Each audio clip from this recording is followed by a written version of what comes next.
hopefully my phone is better. Okay. So we'll cover section 2.3, which is a case study, to help introduce the next topic.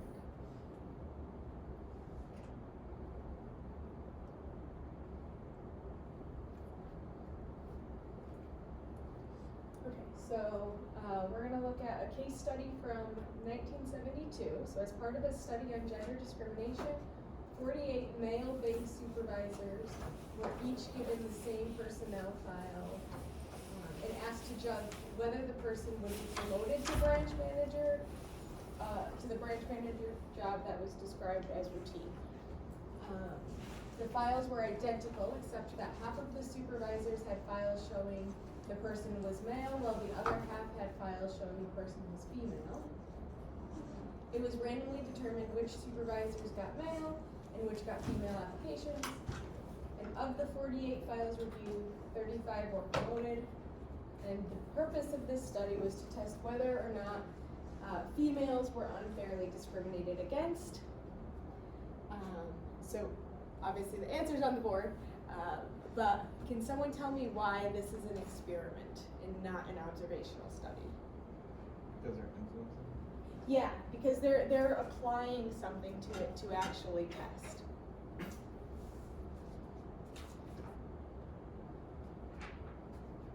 So if we look at the data from this study, at first glance, does there appear to be a relationship between promotion and gender? So we have, remember, the applications are, and the resumes or whatever paperwork they're looking at is all the same, except some people were told that they were male applicants and some were told that they were female applicants. Out of the male applicants, 21 were promoted. Out of the ones where people were told that it was female applicants, 14 were promoted. So at first glance, does there appear to be a relationship between promotion and gender? No right answer, we're just looking at it quickly, but yeah, there appears like something could be going on. So we saw a difference of almost 30% between the promotion of male and female files that are promoted. Based on this information, either situation can be true. The promotion is dependent on gender. Males are more likely to get promoted, and there's a gender discrimination against women in promotion decisions. Or, the difference in proportion of promoted male and female files was due to chance. This case study is not evidence of gender discrimination against women in promotion decisions. Yeah. Is this 5.1? Sorry, 2.3. 2.3? Yep. Thank you.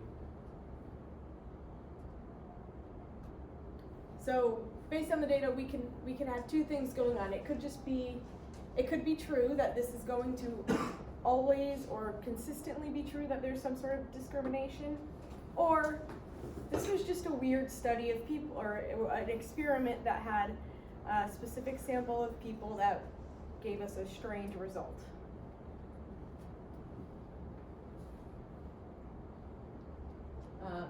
If we say there's nothing going on, promotion and gender are independent, no gender discrimination, observed hypothesis in proportions is simply due to chance, we call this our null hypothesis.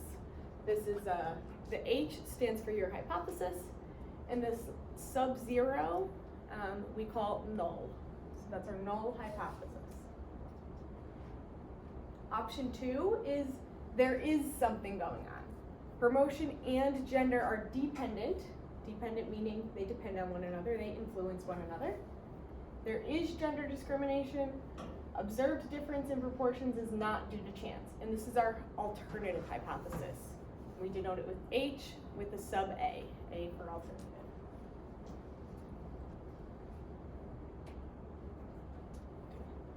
If we look at all of our statistic experiments that we want to look at, and we look at all of our hypothesis testing as a trial,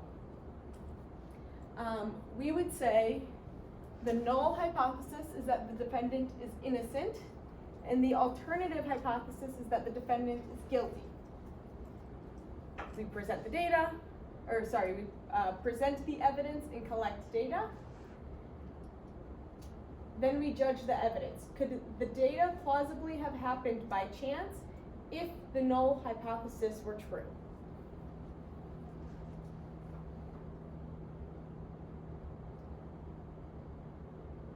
If it were very unlikely to have, if the data shows that it was very unlikely to have occurred, then the evidence raises more of a reasonable doubt in our mind about the null hypothesis. But ultimately, we have to make a decision on how unlikely is unlikely. So what happens if there's not enough evidence to support a null hypothesis? If the evidence is not strong enough to reject the assumption of innocence, the jury returns the verdict of not guilty. Has anyone actually served on jury duty? Anyway, okay. So you either choose, if you can't reject innocence, then it's not guilty. We can't say that they're not innocent. So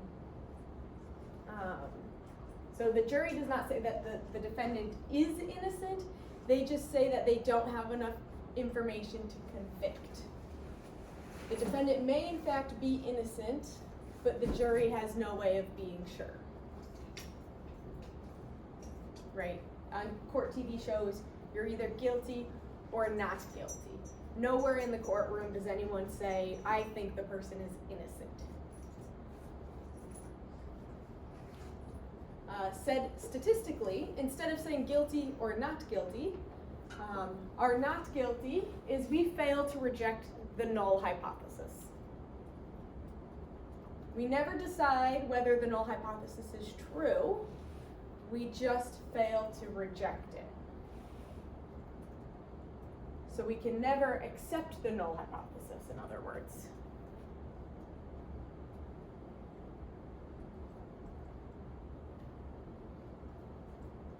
Questions so far?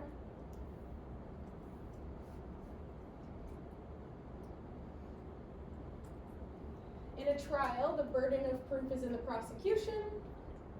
In hypothesis testing, the burden of proof is in the unusual claim.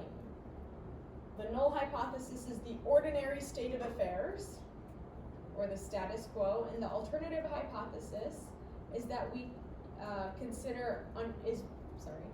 is whatever we consider unusual for which we have to gather evidence. Your null hypothesis is always the ordinary state, like it says, which means it's always going to be associated with an equal sign. Your alternative hypothesis will be greater than, less than, or something other than an equal sign.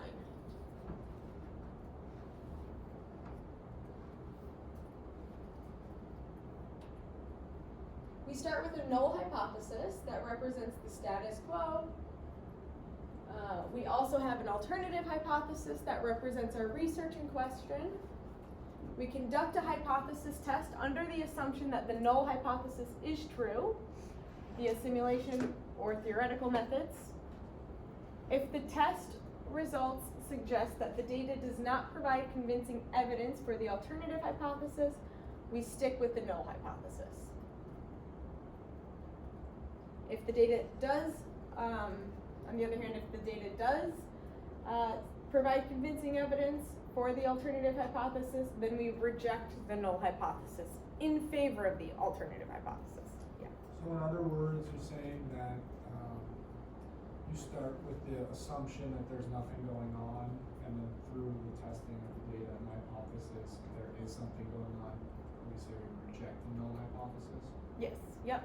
Thank you. Yeah, so just to restate it, we always start with the assumption that nothing is going on with the null hypothesis. We run our testing, and then we determine if the testing shows favorability towards the alternative hypothesis, then we reject the null hypothesis. Good. So the theoretical methods that are mentioned here happen in chapter 5, which is why we're going to move on to chapter 5 next. The simulation that we'll go through today, there's obviously computer simulations that are used a lot in the out in the field. Today we're going to do a simulation just with a deck of cards.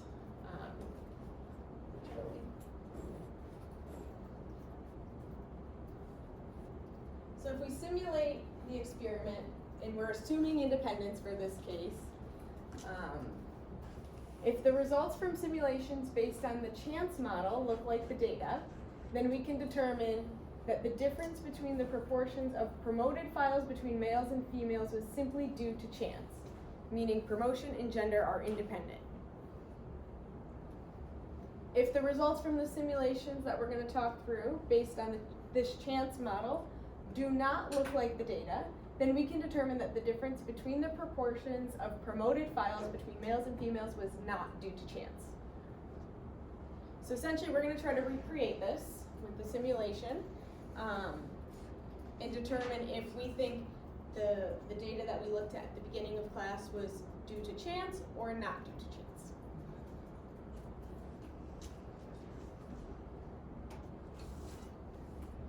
All right. I should have brought an actual deck of cards, but we're going to use it.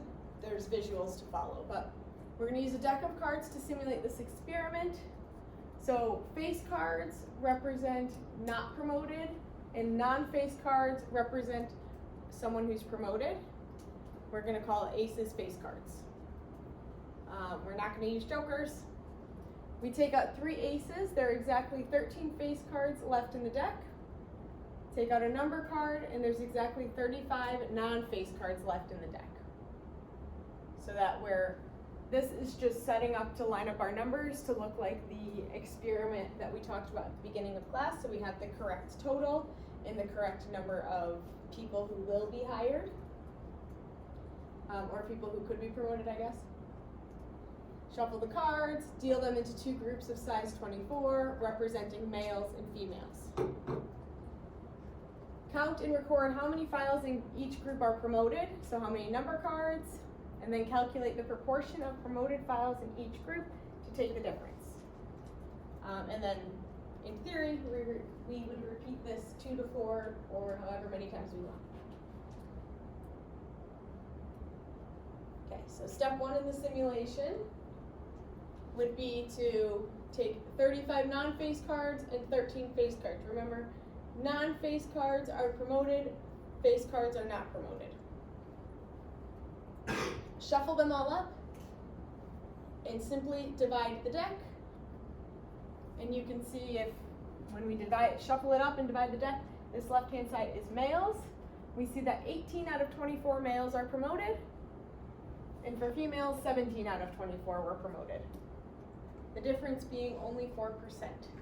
Earlier, the data showed that the difference was around 30%, 28 point something.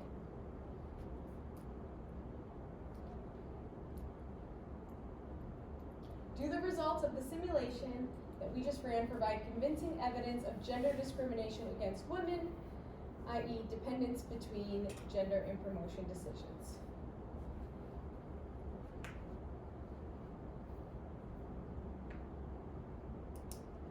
So our null hypothesis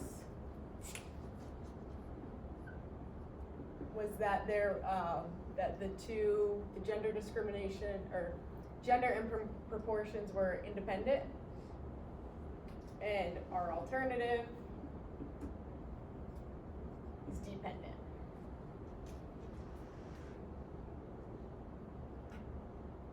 So one is saying, no, the data does not provide convincing evidence for the alternative hypothesis, so we can't reject the null hypothesis, which would mean we fail to reject the null hypothesis. 2 is saying, yes, the data provides convincing evidence for the alternative hypothesis, reject the null hypothesis.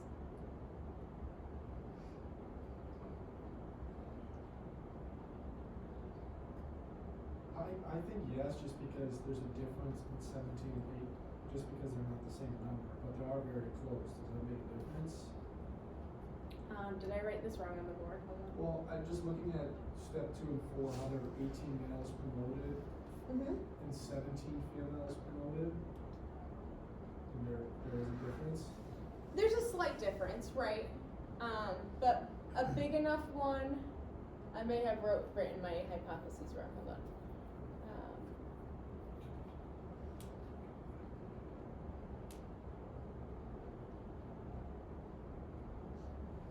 Okay, no, I did not write these wrong. These are correct. So are you saying yes, like point B? Yes. Yeah. So, yeah, the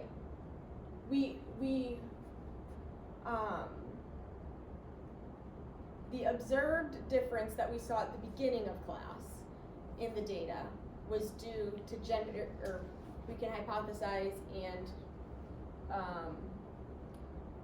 we lean towards that those decisions were due to gender discrimination because there was a 30% difference between the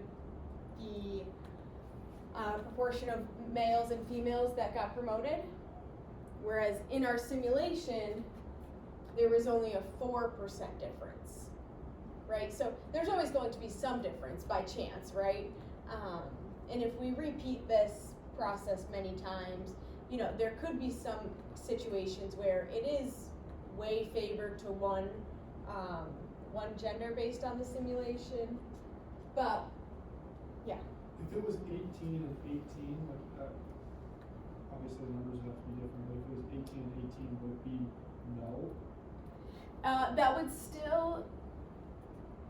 would still be evidence that our alternative, for the alternative hypothesis, for the fact that the original set of data was dependent on gender, or the original set of data had some dependency between gender promotions and gender and promotions. Yeah. What would make it independent?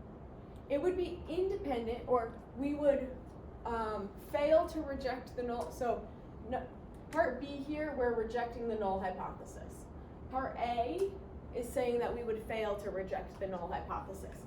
That would happen if we did this card simulation and it showed a significant gap between males and females getting promoted. So if I did the card simulation another time or many times and I saw the percent of males being promoted around 30% higher than females consistently. Because that would prove to us that it could just be happening by chance that males are getting promoted.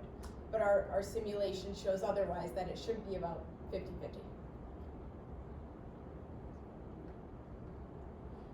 All right, when we do simulations with software, we, using software, would run the same sort of testing over and over and over. And you could run it as many times as you want. So this is an example that shows the distribution of simulated difference in promotion rates based on 100 simulations. Most of them, I mean, all of them are really close to zero. Nothing is too far off. Most of them are in this 10% range. A couple go out to 20%. Very few are hitting 30 and 40%. So this also tells us that we would fail to reject our null hypothesis, that we believe there could be some dependency. We have proof that our alternative dependency between gender and promotion could be happening in this test. Similar to what we talked about last class in chapter 4, when we were talking about expected value and standard deviations, when we talk about these terms, we're not talking about one particular study usually. We're talking about a study repeated over time, what we would expect. Similarly, when we're doing hypothesis tests, we want to build our hypothesis and our conclusion based on what we would expect if we repeated the process or the experiment over and over and over. All right. Questions? let's move on to chapter 5.1.